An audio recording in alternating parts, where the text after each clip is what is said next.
Assalamualaikum warahmatullahi wabarakatuh.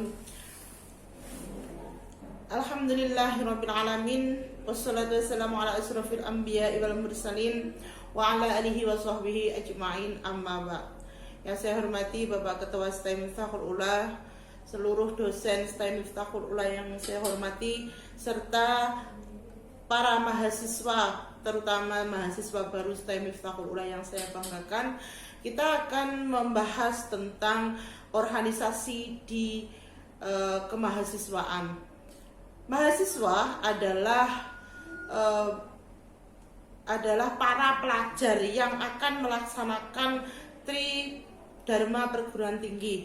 Yakni yang pertama adalah pengajaran, yang kedua adalah penelitian, berikutnya pengabdian kepada masyarakat. Mahasiswa dituntut untuk mempelajari banyak hal dan melaksanakan segala hal yang akan diluncurkan kepada masyarakat. Saya akan membahas tentang organisasi kemahasiswaan hari ini.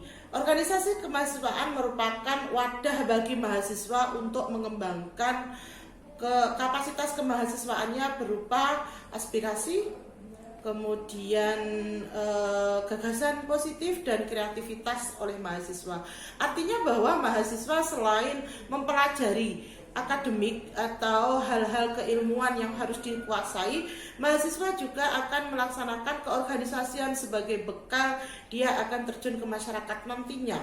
Organisasi kemahasiswaan STAI Miftahul Ula tidak luput dari itu. Jadi di STAI Miftahul Ula ini juga ada organisasi kemahasiswaan yang harus diikuti, atau paling tidak 2 atau 3 organisasi diikuti oleh satu mahasiswa. Hal ini untuk menunjang kecerdasan emosional mahasiswa, sehingga selain dia pawai di bidang keilmuan, dia juga pawai di bidang keorganisasian. Ini adalah tuntutan masyarakat, di mana mahasiswa adalah calon-calon masyarakat yang terdepan atau yang akan menjadi pemuka masyarakat nanti kelak. Artinya bahwa organisasi ini penting sekali, di mana di dalam organisasi kita bisa bersosialisasi bersama kawan-kawan, kemudian bisa membahas tentang keilmuan, bisa membahas hal-hal yang lain, kebijakan publik, kemudian kebijakan pemerintah dan lain sebagainya. Tugas mahasiswa di situ. Di STAI Miftahul Ula dari dulu awal pasti akan dibentuk dulu bernama senat, atau setelah itu senat itu berlangsung agak lama, kemudian BEM. Nah, kalau BEM ini agak lama juga. Jadi Badan Eksekutif Mahasiswa, di mana itu dipilih secara demokratis. Jadi nanti kalian mahasiswa baru akan mengetahui bagaimana cara pemilihan, hampir sama dengan pemilihan presiden maupun pemilihan legislatif yang ada di Indonesia. Jadi kita akan berlatih bagaimana kita menyalurkan aspirasi, kemudian bagaimana kita berorganisasi dan lain sebagainya. Baik, kemudian bentuk, kelengkapan, dan sifat organisasi kemahasiswaan ditetapkan berdasarkan kesepakatan antar mahasiswa. Ini yang dimaksud demokrasi. Jadi para dosen, meskipun adalah guru, meskipun dosen berlaku di STAI Miftahul Ula sebagai pemimpin mahasiswa maksudnya, tetapi mereka tidak bisa mengintervensi atau tidak bisa menjadi mengotoritaskan keputusan dari BEM ini, sehingga di BEM itu benar-benar demokratis. Ini ada pemilihan suara dan lain sebagainya. Baik, itu gambaran tentang organisasi di STAI Miftahul Ula, dan kita lanjutkan dengan kedudukan dan fungsinya. Baik, kedudukan organisasi kemahasiswaan intra perguruan tinggi merupakan kelengkapan struktural pada organisasi perguruan tinggi. Nah, para mahasiswa yang saya banggakan bahwa kedudukannya ini adalah sebagai kegiatan intra perguruan tinggi, di mana mahasiswa diwajibkan atau diharuskan mengikuti organisasi. Di STAI juga demikian. Kemudian fungsinya adalah sebagai wadah aspirasi mahasiswa, di mana di situ akan dibahas banyak hal, mulai dari kebijakan kampus, mulai dari bagaimana pembelajaran yang harus dilakukan, terus penugasan dan lain sebagainya bisa dilakukan oleh organisasi tersebut, kecuali UKM nanti yang akan saya jelaskan di belakang. Kemudian pengembangan potensi. Jadi kalian yang merasa memiliki potensi yang ada, misalkan ada kecenderungan atau punya bakat dan minat pada suatu bidang, maka kalian akan memilih di situ. Nanti kalian diberikan beberapa alternatif organisasi yang akan kalian ikuti. Nah, di situ nanti akan ada tempaan atau akan ada pengembangan potensi diri, minat, bakat dan lain sebagainya. Jadi di sini nanti selain BEM tadi ada divisi-divisi yang memberikan kesempatan pada pemilik potensi yang dan bakat yang luar biasa tersebut. Jadi silahkan nanti organisasi ini diikuti oleh calon mahasiswa. Oh, sudah mahasiswa ya, maaf. Oke, dilanjutkan dengan pengembangan keterampilan berorganisasi, manajemen dan jiwa kepemimpinan. Nah, dalam organisasi itu otomatis berfungsi sebagai manajerial. Artinya begini, bahwa ketika kita berorganisasi, kita akan mengetahui betapa sebuah organisasi itu akan berjalan dengan baik ketika satu personel atau satu orang dalam organisasi itu memiliki kewajiban dan memiliki tugas-tugas sesuai dengan tupoksinya. Artinya bahwa dalam sebuah organisasi itu dibutuhkan seorang manajer, dan manajer di situ adalah sebagai pengelola organisasi, di mana seluruh anggota itu memiliki tugas dan kewajiban masing-masing. Maksimalkan tugas kalian nanti ketika kalian menjadi salah satu anggota organisasi. Jadi tidak semuanya harus jadi ketua, nggak bisa. Maka mereka yang menjadi sekretaris harus maksimal di bidang kesekretariatannya. Mereka yang di bidang keagamaan misalkan, mereka harus maksimal di bidang keagamaan. Jadi masing-masing tugas yang diberikan atau yang didapat adalah hal yang harus dilakukan secara maksimal. Ini yang disebut manajerial. Kemudian fungsi yang lain adalah keterampilan berorganisasi. Orang yang bijaksana itu adalah orang yang bisa mengetahui tugasnya dalam sebuah organisasi. Jadi bukan orang yang otoritas atau otoriter, bukan. Jadi bukan orang yang saya terbiasa jadi ketua, maka di sini saya tidak mau disuruh-suruh sama ketua, meskipun saya adalah anggota. Nah, itu tidak boleh. Jadi keterampilan dalam berorganisasi itu adalah menempatkan diri seseorang pada tugas dan wewenangnya masing-masing. Nah, kemudian jiwa kepemimpinan. Nah, jiwa kepemimpinan ini akan muncul dan akan menjadi sebuah hal yang akan menjadi modal kalian nanti ketika di masyarakat. Itu akan muncul dan bisa muncul itu adalah dalam organisasi. Sebab di bangku kuliah jiwa kepemimpinan itu tidak dipraktekkan seperti itu. Jadi hanya teori. Nah, kalau di organisasi biasanya disinilah terlihat betapa dia mampu menyerap teori dan memiliki jiwa kepemimpinan yang bagus. Mahasiswa yang saya hormati hari ini, kemudian memelihara dan mengembangkan ilmu pengetahuan, dan hal ini akan dilandasi dengan norma-norma akademik, etika, moral, agama, dan berwawasan kebangsaan. Apa hubungannya? Nah, begini. Jadi, ketika kita menjadi menjadi bagian dari sebuah organisasi, maka otomatis ilmu-ilmu yang ada atau yang kita dapat dari bangku kuliah itu akan kita terapkan dalam organisasi itu. Nah, semua ilmu yang kita dapat dan diterapkan itu pasti jauh lebih bagus dibanding yang tidak diterapkan. Jadi seperti itu. Kemudian memelihara dan mengembangkan budaya seni dan lain sebagainya.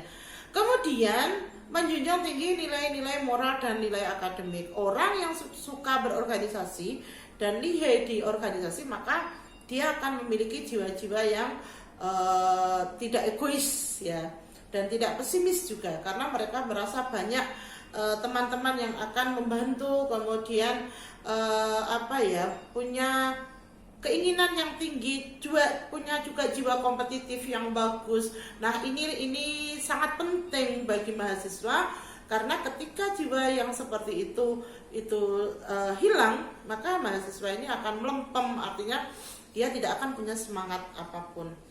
Kemudian yang fungsi yaitu menjaga dan melangsungkan organisasi yang diikutinya, terutama di STIM ini. Jadi wajib itu hukumnya. Kemudian di STIM ini ada BEM, tadi sudah saya jelaskan. Kemudian ada UKM.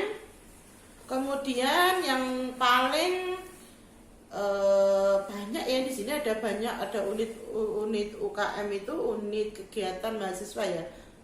Iya betul. Unit kegiatan mahasiswa di sini ada banyak. Jadi nanti setahu saya itu ada UKM-nya ada Mapala, kemudian Elfikr ya, kemudian ada Racana, kemudian banyak hal yang nanti akan kita lihat di PowerPoint-nya ya. Bisa dibaca sendiri. Kemudian masih ada satu, yaitu bahwa kita juga ikut menjadi anggota PMII. Jadi kakak-kakak kalian yang sudah semester atas, monggo nanti kalian yang menginginkan untuk mengikuti PMII, merupakan organisasi yang nasional ya, jadi kita juga terlibat di dalamnya. Itu bagus sekali untuk kalian nanti lebih punya jiwa organisasi yang bagus. Kemudian yang berikutnya adalah himpunan mahasiswa. Ada di STIM itu, himpunan mahasiswa itu biasanya adalah organisasi yang dibentuk berdasarkan ciri khas atau ciri khusus. Jadi di sini ada himpunan mahasiswa per prodi.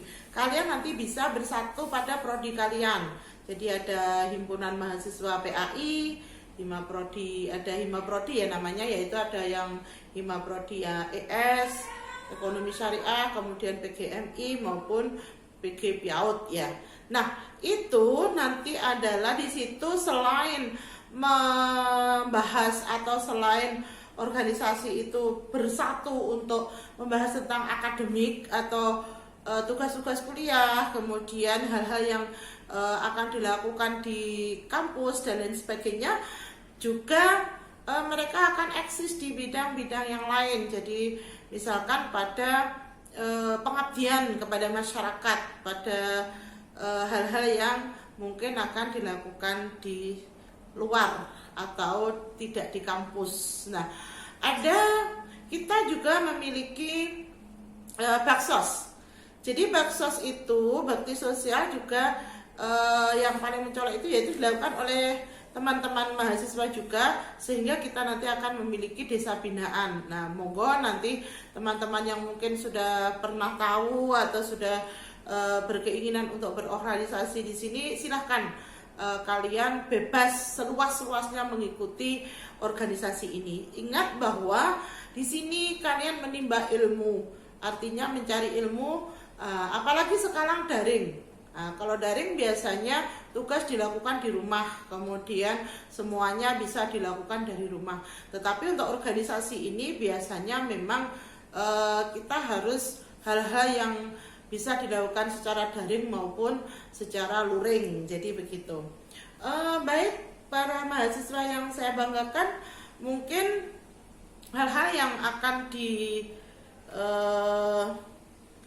oleh mahasiswa yang lain adalah bagaimana karir berikutnya ketika pada jam perkuliahan dan lain sebagainya. Tadi saya menjelaskan bahwa mahasiswa memiliki tugas tridharma perguruan tinggi, yaitu yang pertama adalah pengajaran, penelitian, kemudian pengabdian kepada masyarakat. Mungkin sedikit saya singgung karena mungkin di materi-materi yang sebelumnya itu sudah ada Tridharma perguruan tinggi memang hal yang harus melekat dalam setiap jiwa mahasiswa.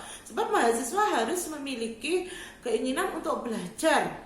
Itu pasti karena kesini memang untuk belajar. Yang kedua, penelitian. Apa sih penelitian itu? Yaitu bahwa mahasiswa harus punya jiwa keingintahuan yang tinggi pada sebuah problematika masyarakat. Nah, ini penelitian ini bisa dilakukan di mana saja Anda berada. Kalian bisa melaksanakan penelitian ini kapanpun dan dimanapun. Karena penelitian ini adalah yang membedakan mahasiswa dengan siswa. Nah, artinya bahwa dalam sebuah penelitian ini akan memunculkan kreativitas mahasiswa, bahwa mahasiswa itu tidak hanya seonggok murid, jadi tidak hanya seorang murid yang menyerap pelajaran dari gurunya, begitu tidak. Tetapi mahasiswa itu adalah manusia yang harus kreatif. Jadi kreativitas mahasiswa diantaranya adalah itu tadi. Jadi melakukan sebuah penelitian, kemudian menjadi tolok ukur bagi masyarakat. Oh, ini loh mahasiswa STAIM begitu. Kalau sudah dibilang seperti itu, maka masyarakat awam akan mengatakan bahwa ini adalah calon-calon pemimpin bangsa. Jadi kalian ingat bahwa keinginan untuk belajar harus diperkuat. Apapun resikonya, saya harus tetap kuliah di STAIM. Itu yang terpenting. Kemudian bagaimanapun, jadi pembelajaran di sini adalah pembelajaran yang sangat serius, tidak ada guyonan di sini. Artinya bahwa keseriusan kalian dalam mata kuliah, keaktifan kalian dalam organisasi sangat dibutuhkan di STAIM untuk menjadi calon-calon pemimpin bangsa. Kemudian kalian juga nanti akan mendapatkan ilmu yang harus disalurkan kepada orang lain, di mana mahasiswa menjadi menjadi gambaran bahwa inilah cermin dari calon pemimpin. Terima kasih, itu dari saya. Mudah-mudahan kalian semua nanti tetap menjadi mahasiswa STAIM yang di tahun-tahun yang akan datang, dan memperkuat keinginan untuk tetap belajar di sini, terus mempertegas niat dan giroh apapun halangan yang akan diberikan oleh Allah kepada kita, anggap itu adalah ujian untuk menuju sebuah kesuksesan. Sukses mahasiswa STAIM. Terima kasih. Mohon maaf. Assalamualaikum warahmatullahi wabarakatuh.